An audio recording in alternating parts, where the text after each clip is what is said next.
gecelerde, sevdaların yorgunuyum. Kalmadı kimse içimde. Ben dururum, kuşlar gider aşkın uzak ülkesine. Ben susarım, deniz başlar bitmeyen o türküsüne.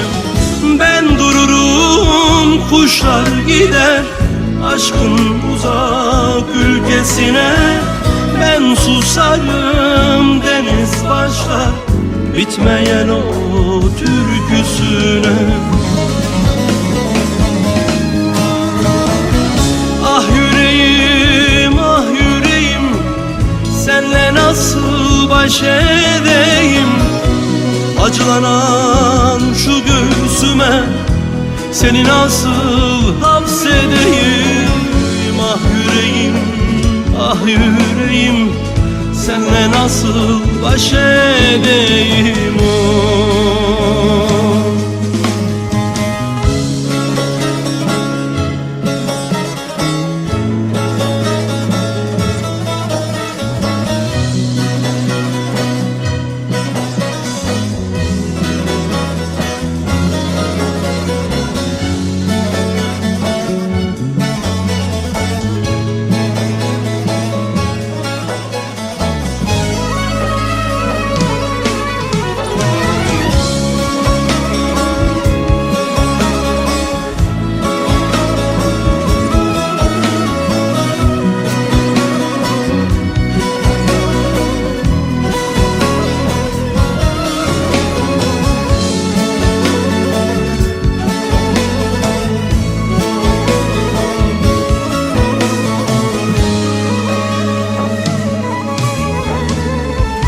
Tutabilsem yıldızları, dönebilsem anılara, doyasıya ağlar mıydım anıların kollarında?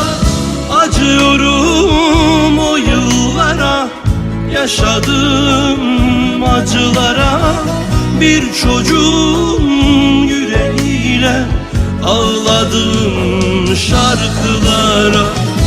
Acıyorum o yıllara, yaşadığım acılara.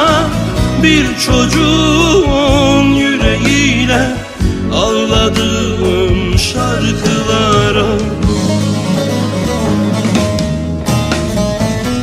Ah yüreğim, ah yüreğim, senle nasıl baş edeyim?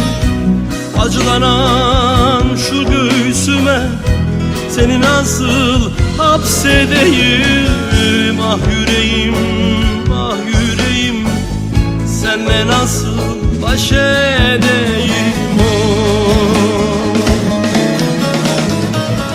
Ah yüreğim, ah yüreğim, senle nasıl baş edeyim?